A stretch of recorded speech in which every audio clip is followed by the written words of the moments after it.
Kylian Mbappé, Ousmane Dembélé, Ryan Cherki, Michael Olise. Sur le papier, l'équipe de France a la meilleure attaque au monde. En plus de ça, elle sort de 2 finales consécutives de Coupe du Monde, la dernière perdue au tir au but contre l'Argentine, et avant ça, elle a gagné 4-2 face à la Croatie. Elle est également classée comme meilleure nation par la FIFA, et il n'y a donc aucune raison de penser qu'elle n'est pas favorite au lancement de cette Coupe du Monde 2026. Et pourtant, on va se faire gifler. For sure. Parce que l'équipe de France, c'est une équipe qui est fébrile. Elle nous a montré de la fébrilité lors de la Ligue des Nations, se faisant éliminer 5-4 par l'Espagne, étant menée 4-0 à 30 minutes de la fin. Elle nous a encore montré de la fébrilité lors de l'Euro 2024, marquant un total de 4 buts pendant toute la compétition avec seulement un but dans le jeu en demi-finale, perdu 2-1 encore une fois contre l'Espagne. Elle nous a montré de la fébrilité en 2020, se faisant sortir de l'Euro en 8e de finale par la Suisse, après avoir tenté différentes formations à chaque match qui n'avaient aucun sens. Et finalement, elle nous a aussi montré de la fébrilité, cette fois-ci à la maison, lors de l'Euro 2016, perdu en finale contre le Portugal qui n'avait rien montré de la compétition, après avoir perdu Ronaldo sur blessure en première mi-temps. Et malgré l'avantage qu'on avait, seul Moussa Sissoko a su faire des différences et on a finalement encaissé un but pendant les prolongations par Eder, ce joueur dont personne n'a entendu parler depuis. Malgré les nombreux talents qu'elle a eus, des générations qui auraient pu chacune être considérées comme l'une des meilleures de l'histoire, la France a toujours montré de la fébrilité.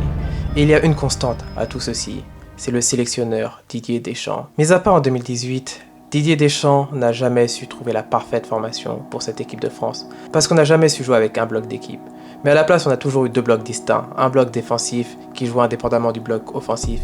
Et certes, ça a failli marcher en 2022 parce que l'équipe était vraiment différente. À ce moment-là, on avait Griezmann dans un rôle de 10 pour créer du jeu, Kylian Mbappé qui jouait sur son côté gauche où il était très efficace et très létal, Giroud comme pivot en position de 9 et Dembélé qui avait l'intelligence collective pour se sacrifier offensivement et faire des replis défensifs afin de soutenir Koundé, même si ça le desservait individuellement. Cette équipe-là, de par sa force offensive du moment et la maturité de certains de ses cadres, a su aller jusqu'au bout de la compétition.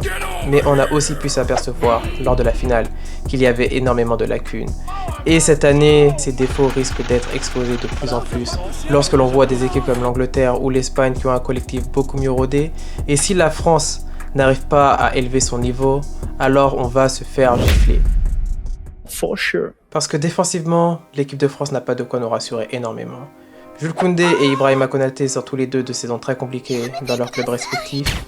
Ibrahima Konaté est également agent libre et pourrait être déconcentré ou motivé par la recherche d'un nouveau club. Ensuite, on a Maxence Lacroix qui lui est un rookie dans cette équipe de France. Il participera à sa première compétition internationale. Et enfin, Lucas Hernandez qui sort d'une longue blessure et qui n'a pas eu énormément de temps de jeu avec le PSG cette saison. Mais Didier Deschamps, en sélectionnant un total de 9 défenseurs, se donne pas mal d'options à ce poste. Malo Gusto avec Chelsea a été très bon cette saison. C'est un joueur très sous-coté qui est bon offensivement et défensivement, peut-être même meilleur que Jules Koundé. Ensuite, Saliba est un nom qui ressort souvent comme l'un des meilleurs défenseurs en Europe, même si son niveau en équipe de France a tendance à ne pas être le même que celui qu'on peut voir à Arsenal, avec qui il a eu une très longue saison. Donc c'est un joueur pour qui on peut avoir quelques points d'interrogation. Mais le côté gauche de cette défense est peut-être ce qu'il y a de plus rassurant, avec Théo Hernandez et Lucas Digne qui sont tous les deux des joueurs qui performent très bien dans leurs clubs respectifs, même si Théo Hernandez joue actuellement en Arabie Saoudite et Lucas Digne ne joue pas tous les matchs avec Aston Villa. Mais ce sont 2 profils qui peuvent apporter énormément de danger offensivement ainsi qu'une solidité défensive. Mais le plus gros problème de l'équipe de France se trouve au milieu de terrain, avec seulement 5 joueurs sélectionnés, N'Golo Kanté, Manu Koné, Aurélien Tchouaméni, Adrien Rabiot et Zahir Emery, qui peut également jouer arrière droit, une position à laquelle il est peut-être meilleur qu'au milieu de terrain. Didier Deschamps, en sélectionnant seulement 5 joueurs, ne se donne pas énormément d'options. Et c'est peut-être le secteur où l'équipe de France est le plus faible. Car Manu Koné et N'Golo Kanté sont 2 profils très similaires, 2 joueurs athlétiques, plutôt orientés défense, qui peuvent aussi avoir un rôle box-to-box, mais ce ne sont pas des joueurs qui vont créer du jeu et faire des différences par la passe. Aurélien Tchouaméni et Adrien Rabiot sont aussi des profils pour contrôler le tempo, gérer le jeu, mais pas forcément faire de différence, même si Tchouaméni nous a montré à plusieurs reprises qu'il peut parfois marquer des buts de loin, mais ce n'est pas non plus sa plus grande force. On a donc des profils similaires qui ne vont pas faire la liaison entre la défense et l'attaque, mais plutôt avoir un rôle défensif. Et lorsqu'on regarde d'autres sélections favoris de cette compétition, telles que l'Angleterre, le Portugal ou l'Espagne, on peut voir que leurs choix sont beaucoup plus intéressants que les choix français, avec des profils différents, leur permettant de transitionner, contrôler et créer du jeu. S'il se trouve que la France est à affronter l'une de ces équipes avant la finale, elle va devoir être la première équipe à marquer dans le match afin de pouvoir jouer en contre-attaque le reste du temps. Ou sinon, on va se faire gifler. For sure.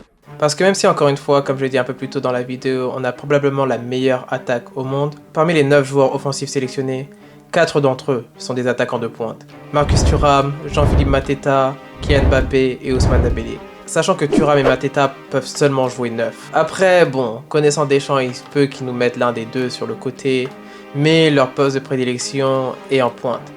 Ensuite, on a 3 autres joueurs qui jouent ailier droit dans leur club. Michael Olise, Magnus Akliouche et Désiré Doué. On a Ryan Cherki qui peut jouer à droite ou en 10. Et Bradley Barcola qui est le seul joueur sélectionné à gauche. Après, bon, il se trouve qu'on a un joueur peut-être le meilleur au monde sur le côté gauche. Mais en ce moment, il a tendance à vouloir jouer en 9. C'est Kylian Mbappé. Et si Deschamps a la force de le faire jouer sur le côté gauche, ça pourrait déjà améliorer énormément de choses. Parce qu'on sait que Dembélé, dans une position de 9, c'est le meilleur joueur au monde, c'est un ballon d'or. Il sait faire ses appels au milieu de terrain pour attirer les défenseurs, pour créer de l'espace et lancer les ailiers en profondeur. Il peut être ce joueur qui manque au milieu pour créer du jeu, pour débloquer des situations, pour créer la transition. Et en plus de ça, c'est le seul en équipe de France à pouvoir faire ça. Parce que Marcus Thuram et Mateta, ce sont plus des attaquants traditionnels, des 9 qui vont jouer dans la surface. Tandis que Mbappé, bon, c'est un peu un 9 incompris. À part lui, je sais pas trop qui sait ce qu'il peut faire, mais bon, il met des buts, donc peut-être que c'est ce qui convainc les entraîneurs de le faire jouer en tant que 9. Mais dans cette équipe de France, son meilleur rôle sera sur le côté. Il peut toujours marquer des buts en étant lancé de son côté gauche. Il peut jouer sur sa vitesse, il peut jouer sur sa capacité à éliminer et sur ses frappes de loin en rentrant sur son pied droit, qui ont toujours été très dangereuses. Après, le problème qui risque de se poser, c'est l'état de santé d'Ousmane Dembélé. Parce que Ousmane Dembélé, ça fait un moment qu'avec le PSG, il a du mal à terminer les matchs. Bon, apparemment ce sont des crampes, mais c'est jamais vraiment très clair avec lui. Les blessures ont toujours été un problème. Et s'il se trouve qu'il se blesse, ça va être très compliqué pour l'équipe de France. Et on va se faire gifler. For sure. Après, bon, certes, je pense qu'on va se faire gifler. Parce que j'ai du mal à croire que Deschamps trouve la solution. Et même s'il la trouve, le fait qu'on ait besoin de faire des ajustements en plein milieu de la compétition ne me rassure pas du tout. Quand on voit d'autres équipes telles que l'Espagne, l'Angleterre, l'Argentine, la Colombie, qui vont arriver prêts pour cette Coupe du Monde, je tiens tout de même à préciser que je suis un supporter de l'équipe de France. Évidemment, j'ai envie de voir cette équipe aller jusqu'au bout et ramener une 3e étoile. C'est juste qu'il faut quand même calmer un peu la hype autour de cette équipe. Parce qu'il y a plusieurs raisons qui montrent qu'on n'est pas forcément les favoris pour gagner la Coupe du Monde.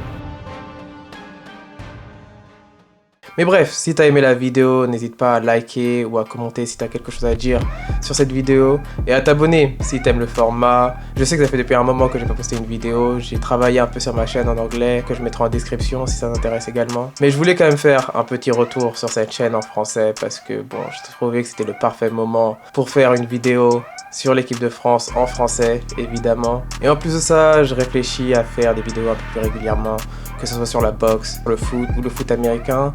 Donc si ça t'intéresse et si tu as envie de me voir continuer à poster sur cette chaîne, n'hésite pas à liker et à me le faire savoir et je ferai de mon mieux pour poster un maximum de vidéos qui puissent vous intéresser.